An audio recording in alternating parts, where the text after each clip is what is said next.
आ रही है, जहां पर बताया जा रहा था कि एक माइनर लड़की ने एलिगेशन लगाया, जहां पर 11वीं क्लास के एग्ज़ाम हो रहे थे। एग्ज़ाम ख़त्म होने के बाद जितने भी स्टूडेंट्स हैं उन्हें क्लासरूम से भेजा जाता है और उसके बाद जो लड़की थी उसे क्लासरूम में रखा जाता है। और उसके बाद लड़की की ये एलिगेशन थी कि 2 टीचर्स जो वहाँ पर मौजूद थे उन्होंने उसके साथ गलत व्यवहार किया। उसके बाद बताया भी जा रहा है कि एफआईआर दर्ज कर दिया गया था, जहाँ पर लड़की ने रिटर्न कंप्लेंट जो थी वो लिखी थी पुलिस स्टेशन जाके। और वहाँ पर अगर बात की जाए उसके बाद से डीसी किश्तवाड़ की तरफ से एक ऑर्डर भी सामने आता है, जो आप स्क्रीन पर ऑर्डर देख रहे हैं डीसी किश्तवाड़ की तरफ से सामने आता है, जहाँ पर डीसी किश्तवाड़ ने साफ तौर पर लिखा है कि जो 2 टीचर्स थे जिन्होंने उस लड़की के साथ गलत व्यवहार किया था, उन 2 टीचर्स को सस्पेंड किया जाएगा। ऑर्डर जो है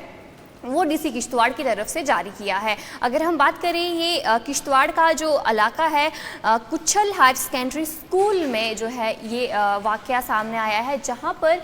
लड़की का एलिगेशन था कि जो 2 टीचर्स हैं उन्होंने उस लड़की के साथ गलत व्यवहार किया है। और लड़की की बात की जाए 11वीं क्लास के एग्ज़ाम दे रही थी और माइनर लड़की थी जिसके साथ ये हादसा हुआ है, जहाँ पर एग्ज़ाम देने के बाद जितने भी स्टूडेंट हैं उन्हें क्लासरूम से भेजा जाता है और ये सारी हरकतें जो है वो क्लासरूम में हुई है। आप खुद अंदाज़ा लगा सकते हैं कि स्कूल के अंदर जो है ये हरकत उन 2 टीचर्स ने की है, जहां पर उसके बाद एफआईआर जो है वो भी दर्ज किया जाता है। जिस तरीके से अगर हम बात करें, आपको सीधा जो है हमारे साथ अजय शान जो है किश्तवाड़ से ज्वाइन कर चुके हैं। अजय, बताइएगा कि क्या कुछ मामला जो है वो सामने आया और पुलिस ने किस तरीके से एक्शन इस पे लिया है? आगे देखिए, यहाँ स्कूल में जो हाल जोन थे वहाँ पर 11वीं क्लास के एग्जाम चल रहे थे और बताया जा रहा है कि संडे को जब एक एग्जाम हॉल में जी एग्जाम खत्म हो गया तो जो 2 टीचर्स हैं जिन पे की आरोप है, उन्होंने कथित तौर पर एक जो स्टूडेंट थी उसको वहीं पे रोका और उसके बाद उसके साथ छेड़छाड़ की। जब वो बच्ची घर गई तो उसने अपने पेरेंट्स के बात शेयर की। तो कल सुबह जो पेरेंट्स और गाँव के लोग थे वहाँ स्कूल में इकट्ठे हो गए, उन्होंने वहाँ प्रोटेस्ट शुरू कर दिया,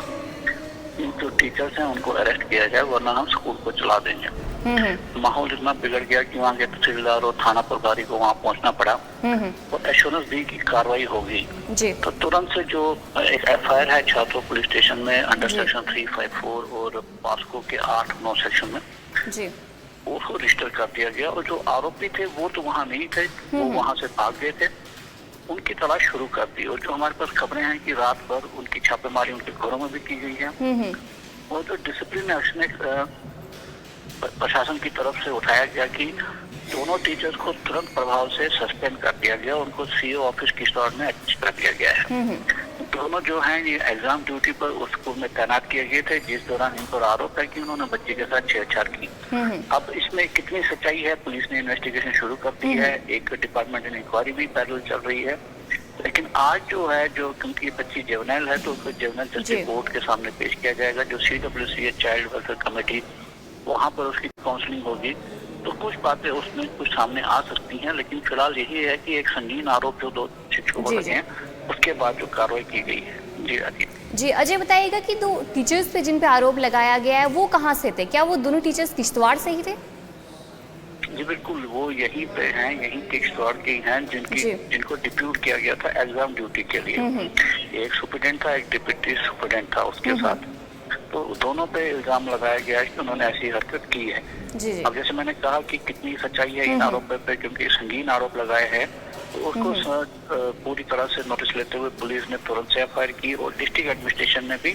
दोनों को सस्पेंड कर दिया गया। लेकिन अभी दोनों जो हैं जिन पे आरोप टीचर जो आरोपी टीचर हैं वो दोनों फरार बताए जाते हैं। जी बहुत बहुत शुक्रिया अजय ज़्यादा जानकारी देने के लिए। जिस तरीके से अजय जो है आपको जानकारी दे रहे थे, जहां पर किश्तवाड़ की बात की जाए वहां से मामला सामने आया था, अभी इन्वेस्टिगेशन जो है वो की जाएगी, उसके बाद से क्या कुछ चीज़ निकल के सामने आती है वो देखने वाली बात है। फिलहाल उस लड़की का ये एलिगेशन है कि जो टीचर है, 2 टीचर्स है, एग्ज़ाम की बात करें 11वीं क्लास का एग्ज़ाम हो रहा था और उन 2 टीचर्स की जो ड्यूटी वहाँ पे लगी हुई थी और एग्ज़ाम होने के बाद सभी स्टूडेंट्स को वहाँ से भेजा जाता है, लेकिन उस लड़की को क्लासरूम में रुकने के लिए कहा जाता है। उसके बाद से लड़की का ये आरोप है कि उसके साथ जो है गलत व्यवहार किया। उसके बाद एफआईआर भी दर्ज की गई और उसके बाद अब देखना बाकी क्या कुछ चीज़ जो है निकल कर सामने आती है। और फिलहाल जो है इन्वेस्टिगेशन लगातार जारी है। फिलहाल जो है सस्पेंशन का ऑर्डर भी जो है वो जो है उन टीचर्स के खिलाफ दिया किया गया है। बढ़ जाएंगे अगली खबर की तरफ। जिला रामबन की बात करें, रामबन में जो है फ्लाईओवर का काम वहां पर चल रहा है और उसी सिलसिले में डीसी रामबन की तरफ से एक ऑर्डर जो है वो जारी किया है, जहां पर डीसी रामबन का उस ऑर्डर में साफ तौर पर कहना है कि जब तक फ्लाईओवर कंप्लीट नहीं हो जाता तब तक अगर हम बात करें अबोली बाजार से लेके मैत्रा तक जो ट्रैफिक होगा उसे सस्पेंड किया जाएगा। जिस तरीके से फ्लाईओवर की बात करें, उसका काम जो है काफ़ी टाइम से शुरू किया है, कंस्ट्रक्शन जो है उसकी चल रही है, जहां पर डीसी रामबन की तरफ से एक ऑर्डर आता है ताकि पैसेंजर्स को कोई दिक्कतों का सामना ना करना पड़े। इसी चीज़ को नज़र में रखते हुए डीसी रामबन की तरफ से जो आप स्क्रीन पर भी ऑर्डर देख रहे हैं, जहाँ पर उनका ये कहना है कि जो ट्रैफिक मूवमेंट होगी, जो लिंक रोड है, अगर हम बात करें बोली बाजार से लेके मैत्रा तक, जो कि झूला ब्रिज से जो है ट्रैफिक वहां से जाता था, उसी ट्रैफिक को फिलहाल सस्पेंड किया जाएगा। और ज़्यादा जानकारी के लिए हमारे साथ जो है रामबन से नदीम इकबाल जो है ज्वाइन कर चुके हैं। नदीम, बताएगा कि जिस तरीके से डीसी ऑर्डर की तरफ से ये डीसी रामबन की तरफ से जो ऑर्डर आता है कि जो ट्रैफिक है वो सस्पेंड होगा, क्या कुछ जो रूटीन रहेगा ट्रैफिक का इसके बाद? जी बिल्कुल, देखिए आतिया, जिस तरह से हमने देखा कि पिछले दिनों भी जो हम देख रहे थे कि फ्लाईओवर का जो रामबन के अंदर काम चल रहा है, उस काम में कहीं की रफ्तार काफी धीमी थी और डिप्टी कमिश्नर रामबन ने खराब मौसम का हवाला देते हुए आला हुकाम को ये भी लिखा था जी काम करना काफी दुश्वार गुजार है क्योंकि हालात इस तरह के हैं नहीं, मौसम खराब है। लेकिन जैसे ही हमने देखा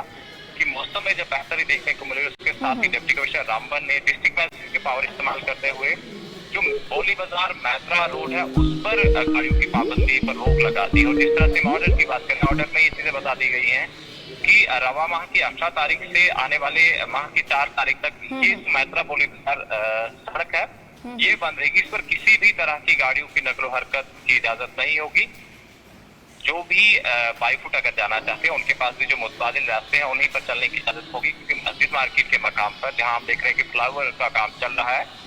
उसका जो बकिया काम है वो मुकम्मल करना काफी लाजमी है। और जिस तरह से हम देखें, क्योंकि पहले से ये बताया गया है कि अमरनाथ यात्रा के शुरू होने से पहले ही आप इस फ्लाईओवर को कंप्लीट करें और इसी रफ्तार को मजीद तेज करने के लिए जिला इंतजामिया की जानिब से ये कदम लिया गया है। हालांकि जब हम इस ऑर्डर की बात करें तो ऑर्डर में हवाला दिया गया है कि national highway authority of India की जानिब से जब हमारे पास एक रिक्वेजिशन आई, उसके बाद हमने ये फैसला लिया और लगभग 15 से 16 दिन ये काम चलेगा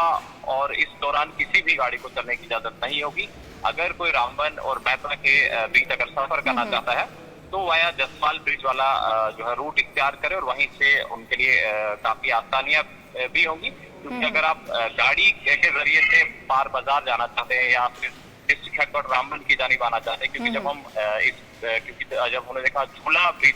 रामबन की जब डिलॉन्चिंग और रिलॉन्चिंग का काम चला था, उस वक्त पानीहाल के लोगों को काफी परेशानियां थी, रामसू पोगल परिस्तान खड़ी बहुमंगी के लोगों को काफी परेशानियां थी और जहाँ डिस्ट्रिक्ट हेडक्वार्टर तक पहुंचना उनके लिए काफी मुश्किल हो रहा था। वहीं अगर गोल संगलदान या कभी गांधी मैत्रा इलाका के लोगों की बात करें तो उन्हें जिला अस्पताल तक पहुंचने में काफी दुश्वारियां थी, स्टूडेंट्स को स्कूल पहुंचने में काफी परेशानियां थी और वो तमाम चीजों को मद्देनजर रखते हुए जिला इंतजामिया की जानिब से फैसला लिया गया है कि जनाब अब की बार 18 तारीख जो रवा माह की है उससे अगले माह की 4 तारीख तक ये रूट बंद रहेगा और इस पर सिर्फ बाई फुट चलने की इजाजत होगी, किसी भी गाड़ी को चलने की इजाजत नहीं होगी। जी जी, बहुत बहुत शुक्रिया नदीम ज़्यादा जानकारी देने के लिए। जिस तरीके से नदीम जो है आपको जानकारी दे रहे थे कि डीसी रामबन की तरफ से जो ऑर्डर जारी किया है, जहां पर डीसी रामबन ने जो है साफ तौर पर कहा है कि 18 मई से लेके 4 जून तक ट्रैफिक जो है वो सस्पेंड रहेगा। और ये ट्रैफिक अगर मैं फिर से बता दूं कि बोली बाजार जो रामबन है वहाँ से लेके मैत्रा तक जो कि झूला ब्रिज के थ्रू जो ट्रैफिक जाता था उस ट्रैफिक को सस्पेंड किया जाएगा। जहाँ पर अगर मैं बात करूँ पहले जो है इस ब्रिज की फ्लाईओवर की बात की जाए, जो इसकी कंस्ट्रक्शन की जा रही थी इस सिलसिले में, ताकि ट्रैफिक में जो लोग फंसते हैं उन्हें कोई परेशानी ना हो, लोगों को कोई दिक्कत ना हो, उसी सिलसिले में डीसी रामबन की तरफ से ऑर्डर जारी किया जाता है, जहां पर 18 मई से लेकर 4 जून तक ट्रैफिक की बात की जाए वो सस्पेंड रहने वाला है। बढ़ जाएंगे अगली खबर की तरफ। बारामूला ज़िले की बात करें, जहां पर जो है खबर सामने आ रही है कि मशरूम कल्टीवेशन जो है वो किस तरीके से वहाँ पर की जा रही है। जिस तरीके से अगर मैं बात करूँ, जितने भी यंग जनरेशन है, खासकर अगर जितने भी औरतें हैं, वो किस तरीके से इस कल्टीवेशन में हिस्सा ले रही हैं। जहाँ पर अगर मैं बात करूँ काफ़ी जो सब्सिडी गवर्नमेंट की तरफ से भी दी जाती है। और कल की आज की बात की जाए तो राफियाबाद में जो है इनाग्रेशन की गई है 3 ऐसे यूनिट्स है मशरूम के, जहाँ पर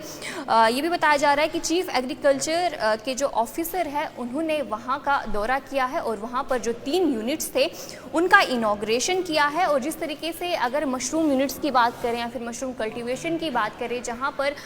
काफ़ी मिकदार में जो यूथ्स है वो पार्टिसिपेट कर रहे हैं, इसके अलावा जितनी भी औरतें हैं वो इसमें पार्टिसिपेशन कर रही हैं, जितने भी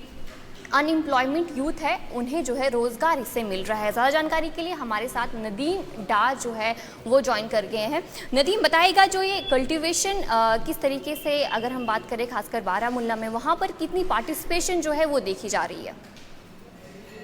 हाँ बिल्कुल अतिया, अगर हम बात करें शुमाली कश्मीर के ज़िले बारामुल्ला की, तो बारामुल्ला के अंदर भी जो है अब मशरूम कल्टीवेशन के हवाले से अगर हम बात करें तो पिछले साल की अगर हम बात करें तो 319 यूनिट्स जो है डिपार्टमेंट ऑफ एग्रीकल्चर ने जो है यहाँ पर दिए, और जिसमें अगर हम लोगों की बात करें, लोग जो है अच्छा खासा मुनाफा भी कमा रहे हैं। अगर हम खासकर महिलाओं की बात करें तो महिलाएं जो है अब इसमें कहीं ना कहीं जुड़ती हुई नजर आ रही है लगातार। अगर हम देखें, हमने एग्रीकल्चर ऑफिसर से भी बात की तो उनका कहना है कि लगातार हमारे पास फॉर्म्स आते हैं, और खासकर जो लड़कियां, जो बेरोजगार लड़कियां हैं या जो घर पे हाउस वाइफ्स है, वो जो है इसमें इंटरेस्ट दिखा रही है। क्योंकि अगर हम अतिया बात करें, ये मशरूम कल्टीवेशन जो है बिल्कुल इजी है। इनको एक घर में अगर एक एक्स्ट्रा रूम है तो वहां पर जो है इसकी कल्टीवेशन आप आराम से कर सकते हैं। और खाली अगर हम देखें, इसमें कोई ज्यादा इतनी मेहनत भी नहीं है कि खाली अपने यूनिट्स जो आपको गवर्नमेंट की जानिब से दिए जाते हैं वो आपको वहां पे लगाने हैं। और खासकर अगर जब देखें, बिल्कुल 1 हफ्ते के लिए इसको थोड़ा सा पानी देना पड़ता है, तो उसके बाद अगर हम देखें लगभग 60 दिन के बाद जो है यहाँ पर मशरूम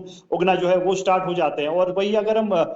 लडूरा रफियाबाद की इलाके की बात करें तो हाल ही में जो है कल अगर हम बात करें तो यहाँ पर जो है लगभग 4 यूनिट्स जो है वो डिपार्टमेंट ऑफ एग्रीकल्चर ने वहां पर और दिए हैं। और साथ साथ अगर हम बात करें, लगभग 319 यूनिट्स जो कि पिछले साल दिए गए हैं। खासकर अगर हम नॉर्थ कश्मीर के बारामुल्ला की बात करें, जिसमें टंगमर्ग है, पटन है, या बारामुल्ला मेन टाउन की बात करें, या दीगर जितने भी एडजेसेंट एरियाज है, अगर हम फारफ्लंग एरियाज की बात करें तो वहां पर जो है ये यूनिट्स दिए गए हैं। और खासकर महिलाएं जो है इसमें कहीं ना कहीं जो है अब इंटरेस्ट दिखा रही है और अच्छा खासा मुनाफा जो है वो घर बैठे बैठे कमा रही है। वही अगर हम एग्रीकल्चर ऑफिसर की बात करें तो उनका कहना है कि हम जो है खुद ही ऑन ग्राउंड रहते हैं। हमारी टीम जो है बाकायदा इनके घरों में जाती है, और जहां पर इनको जो यूनिट्स लगाने होते हैं तो आपको बिल्कुल ट्रेनिंग दी जाती है, आपको अवेयरनेस दी जाती है कि किस तरह से जो है आप ये यूनिट्स लगा सकते हैं, किस तरह से जो है आपको इसका ख्याल रखना है, देखभाल इसकी कैसे करनी है। और उसके बाद जो है आप अच्छा खासा मुनाफा जो है मार्केट्स में, अगर हम देखें लगभग 200 केजी जो है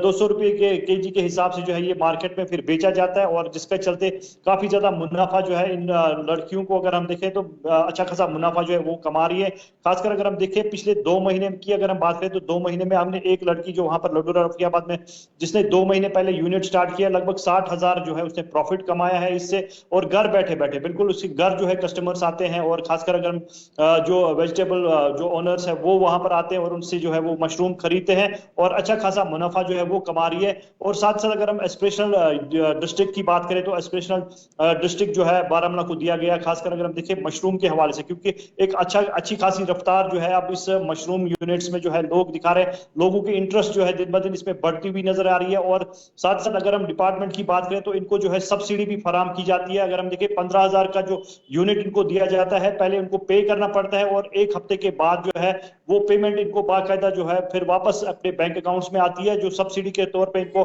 गवर्नमेंट फराम करती है। अगर हम देखें तो अगेन बिल्कुल ये जो है फ्री ऑफ कॉस्ट इनको जो है वहां पर एडमिनिस्ट्रेशन गवर्नमेंट की जानिब से, डिपार्टमेंट ऑफ एग्रीकल्चर की जानिब से दिया जाता है, और बाकायदा इसके अवेयरनेस प्रोग्राम्स किए जाते हैं, और बाकायदा जो है लोग इसका मुनाफा जो है वो लेते हुए नजर आ रहे हैं। जी, पहले भी क्या गवर्नमेंट की तरफ से ऐसे प्रोग्राम बारामुल्ला में लाए गए, या फिर पहली बार जो है इस प्रोग्राम को वहां पे लॉन्च किया गया है?